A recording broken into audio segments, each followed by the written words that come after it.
Hello everyone, Silverstruck here. Welcome to the Silverstruck channel.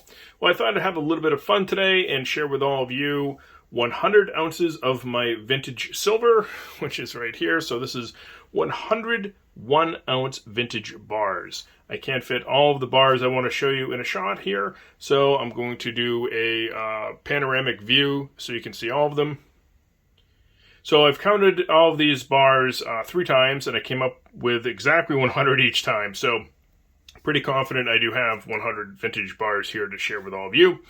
Now that said, you can see that most of these bars here are Engelhard, which is my favorite refiner to collect. And there's a lot of reasons why I prefer to collect Engelhard, and really Johnston Matthey for that matter, over some of the other lesser known refiners. And that's name recognition, but also the sheer amount of varieties, especially that Engelhard has over a lot of other vintage refiners. So I'm going to talk about some common and rare Engelhards here in front of us. There aren't that many rare pieces for the pressed Engelhard bars, which came later. Engelhard started with poured bars and cast bars, and then as the technology improved, they started producing press bars. So most of your 1-ounce variety here that you're going to see are the later press bars.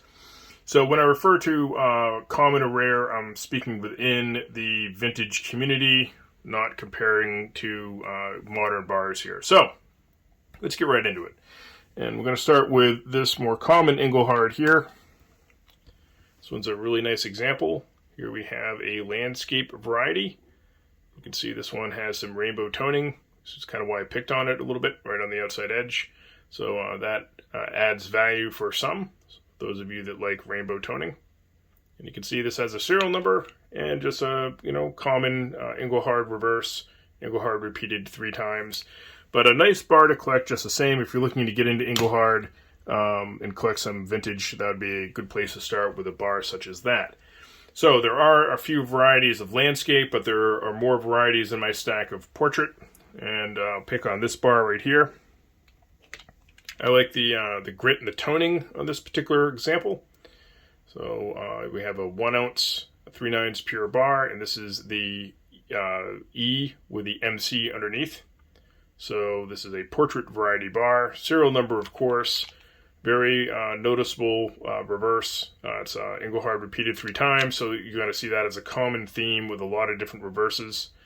Although there are a number of different reverses. You've got frosted reverses, mirror backs, so on and so forth. So another example of a portrait bar would be this variety here. And this is a simple big E without the MC.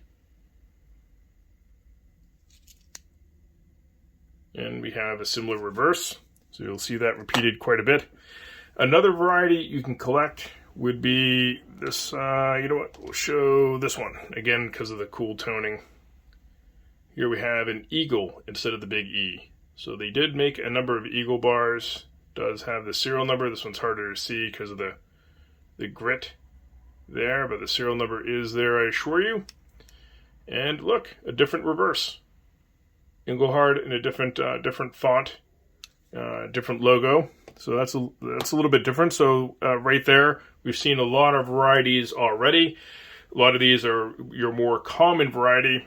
I do have one more rare bar to share, and that would be this one right here.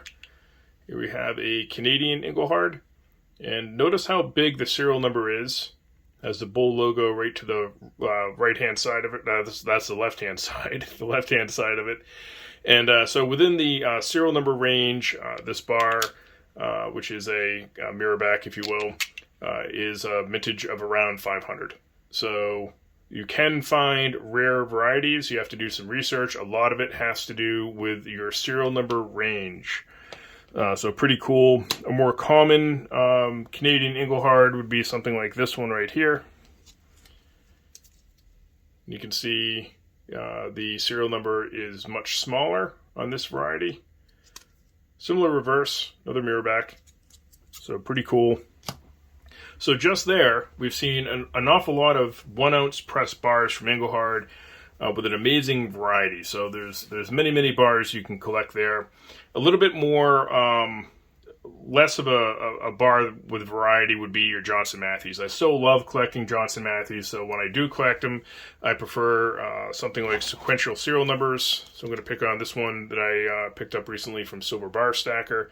It's a pair of vintage Johnston Matthey press bars. You can see we have sequential serial numbers. So because these bars do not have near the variety that Engelhard has, I do try to seek them out in sequential numbers if I can, to add a little bit more rarity, having something that old with sequential numbers.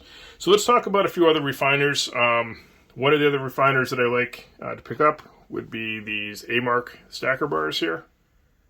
I have a number of these, and I just love them. I love the size. There's a ton of different varieties. Some of them are quite rare. This one is not one of those rare varieties. Here's a 1981, so it's a more common variety. So really, really neat collecting those A-Marks. I don't have as many as I'd like to have. And here's a different variety. And the only reason I have this is this was a gifted variety from Silver Bar Stacker. Very nice bar. So there is an example of a different variety of A-Mark. So I will be trying to hunt down some more A-Marks. Like I said, it's a little bit tough sledding with those, as they are harder to track down a lot of the more rare varieties.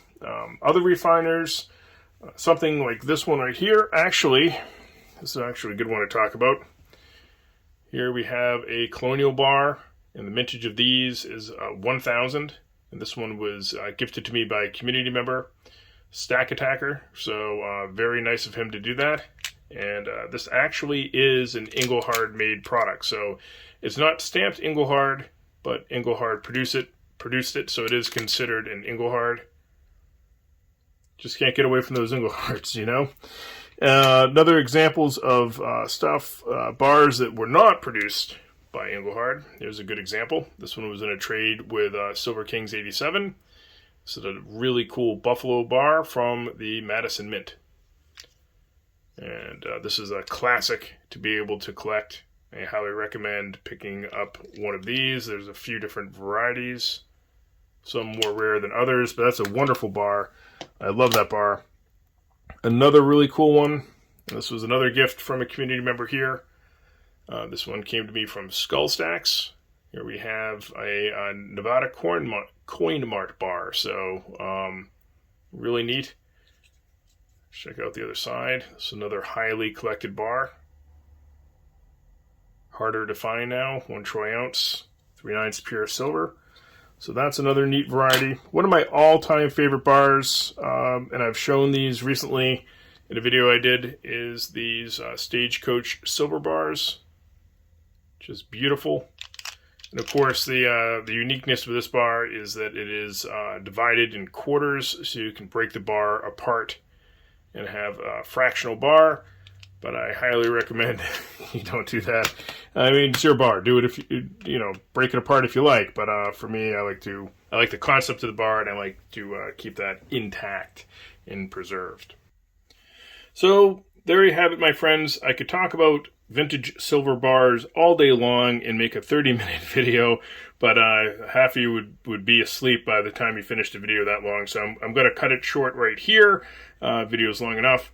You'll have to let me know in the comment section what type of vintage bars you have been able to collect. I do love hearing from all of you and the conversations that we do have in the comment section. And as always, thank you so much for watching.